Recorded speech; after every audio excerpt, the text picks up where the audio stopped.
हमारे गठबंधन में अच्छी चीजें भी हो रही है। ममता बनर्जी जा रही है प्रियंका गांधी के लिए प्रचार करने, उन्होंने यहां तक कह दिया। तो आप ये ढूंढ के क्यों लाए हैं कि ये गठबंधन में दरार पड़ रही है? बट क्या ये इंपॉर्टेंट दरार नहीं है अवधेश जी? दिल्ली में दरार पड़ना यानी कि अरविंद केजरीवाल और राहुल गांधी का अलग होना। सौरभ भारद्वाज का बयान इंपॉर्टेंट है। मैं इसलिए पूछ रही हूं क्योंकि एनडीए के जो गठबंधन साथी हैं वो नाराज हैं, वो कभी भी छिटक कर अलग हो सकते हैं, हम उनके संपर्क में हैं। ये सब बातें तो विपक्ष कहता है, लेकिन जो अपने अंदर खेमे में हो रहा है वो भी तो देखना है।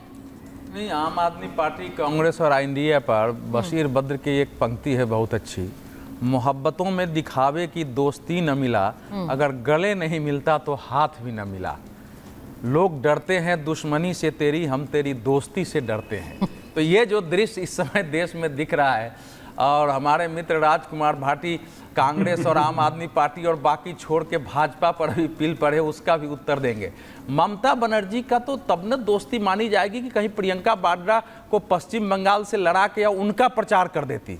जब प्रियंका वाड्रा चुनाव नहीं लड़ रही थी तो वो कहती कि आओ पश्चिम बंगाल से लड़ते थे। अधीर रंजन चौधरी को हराने के लिए और उन्होंने यूसुफ पठान को वहां उतार दिया कि कांग्रेस का एक आदमी जीत के यहां से नहीं जाए। और हालत ये हो गई कि उसमें प्रणब मुखर्जी के बेटे अब कांग्रेस में वापस आ रहे हैं कि भैया तृणमूल में हमारी कुछ नहीं चलने वाली है। बात के कांग्रेसियों को कोई इसमें पूछ नहीं रहा है। हाँ। तो ये जो परिस्थिति है, कांग्रेस के सामने समस्या ये हो गई है कि आम आदमी पार्टी से अगर हमने लड़ाई नहीं लड़ी तो दिल्ली की विंडोज ले लीजिए प्लीज। दिल्ली की बची खुची कांग्रेस भी चली जाएगी। गठबंधन के समय एक बड़ा भाग चला गया, अब जो बचा है वो भी चला जाएगा। ये है कांग्रेस के सामने परिस्थिति। और ये एक दिल्ली की अभी का जो दृश्य है वो दिखा रहा है कि आईएनडीआईए के अंदर जो दोस्ती सार्वजनिक तौर पर दिखाई जाती है उसके पीछे का सच क्या है। ये केवल एक जगह का नहीं है, इसके तीन पहलू है। पहला तो ये है कि दिल्ली का जो जल संकट है, मैं उसके विस्तार में नहीं जाऊंगा क्योंकि इस समय हम जिस विषय पर बात कर रहे हैं वो ज्यादा महत्वपूर्ण है। क्योंकि राजनीतिक पार्टियों के चरित्र, उनके काम की शैली, उनके व्यवहार से ही समस्या का समाधान हो सकता है अगर पॉलिटिकल पार्टियां ईमानदार हो तो। इस राज्य का मुख्यमंत्री जेल में है, दिल्ली का इस समय संकट है। इस समय सबसे आवश्यक था कि आम आदमी पार्टी रेडियो से, टेलीविजन से, किसी माध्यम से दिल्ली की जनता को संबोधित करती कि 32.1 गैलन हमारी प्रतिदिन की कमी हो रही है। उस समय दिल्ली क्या करे? ठीक है, पहली बात जो थी, अभी तक कोई अपील हुई नहीं है सार्वजनिक रूप से दिल्ली के किसी व्यक्ति को। इंपॉर्टेंट वाली अपील हो गई है ना गठबंधन धर्म निभाने की, को पता नहीं, इंपॉर्टेंट तो वही है। दूसरा नहीं, दूसरा सुनिए, दूसरा है कि अगर आपको पानी की आवश्यकता है तो ये तो हर साल दिल्ली का है, ये 2-3-4 महीने पहले से व्यवस्था की जा सकती थी अगर कांग्रेस की। देखिए सीधी बात अवधेश जी, देखिए सीधी बात ये है कि जो समस्या है उस पर ध्यान नहीं है। मैं इतने दिन से खबर की बात कर रही हूँ, समस्या का मैंने देखा है कि बयानबाजी इतनी हो रही है, उस पर प्रदर्शन इतने हो रहे हैं, लेकिन प्रदर्शन पर कोई सवाल ना उठाए। सरकार बयानबाजी करो लेकिन उस पर कोई काउंटर ना करे, सरकार सवाल ना करे। सरकार का क्या यही तरीका है कि हम जो है जनता को केवल दिखाने के लिए पार्लियामेंट हम धरना और अनशन करेंगे,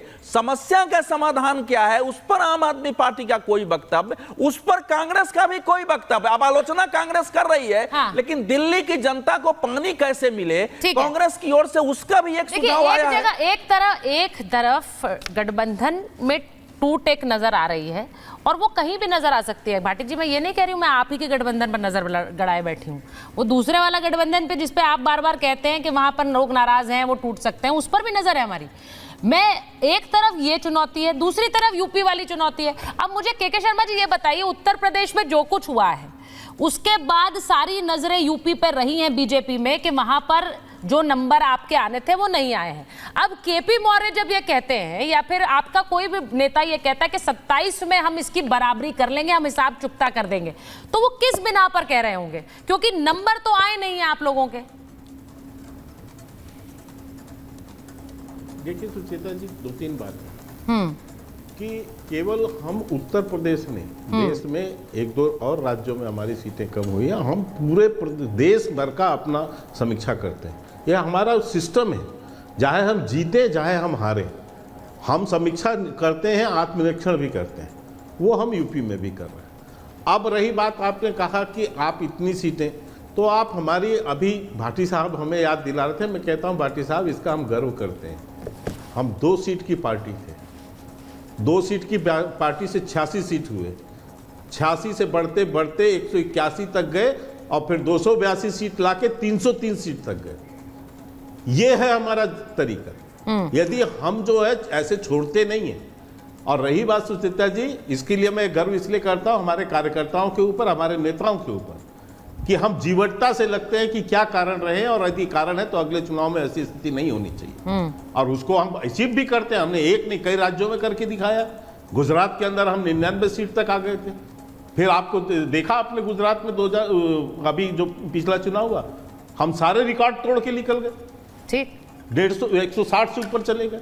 तो ये हमारे अंदर वो गुण हैं। लेकिन आप जो कह रहे हैं उत्तर प्रदेश में, तो आप सुचित्रा जी कई बार यहाँ डिबेट होते हैं, अवधेश जी काफी सीनियर जर्नलिस्ट हैं, वरुण जी भी हैं, आप ही लोग एक जिक्र करते हैं कि जो विधानसभा चुनाव और लोकसभा चुनाव की बराबरी नहीं कर सकते। हाँ, अब विधानसभा के चुनाव जो आएंगे जो सामने, तो दोनों के कहते हैं मुद्दे अलग हैं।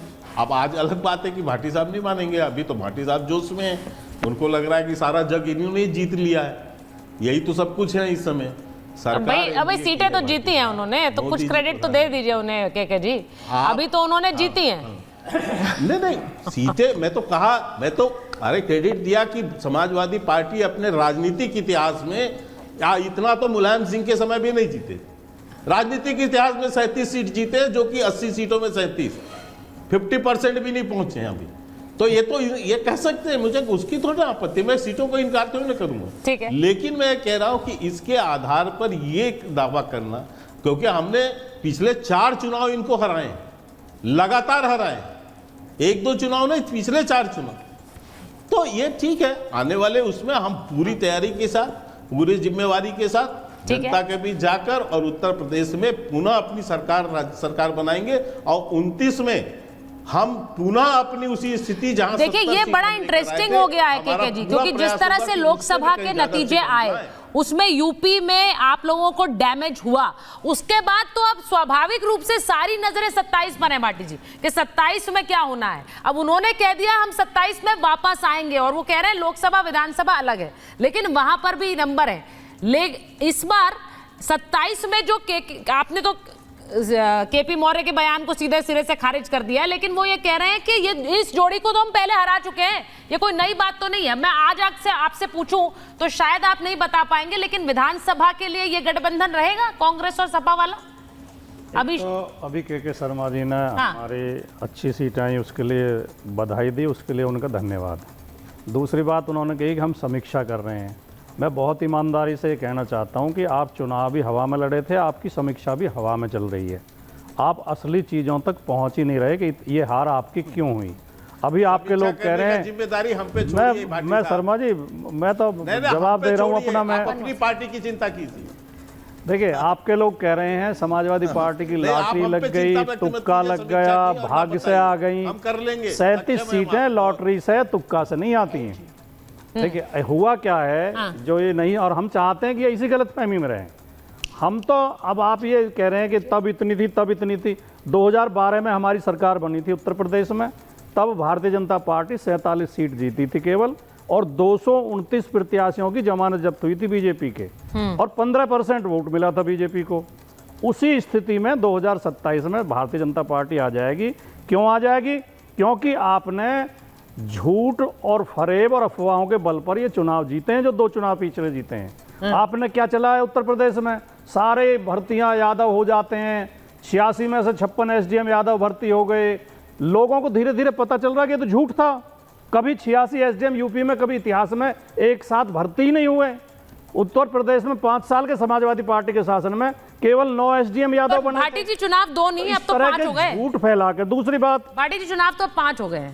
नहीं देखिए 14 हो गया, 19 हो गया, उसमें 17 हो गया, 22 हो गया, अब आप 24 का भी गिन लीजिए, तो 5 चुनाव हो गए। आप 17 तो आप कह रहे हैं कि लोग समझ ही नहीं पा रहे अभी तक।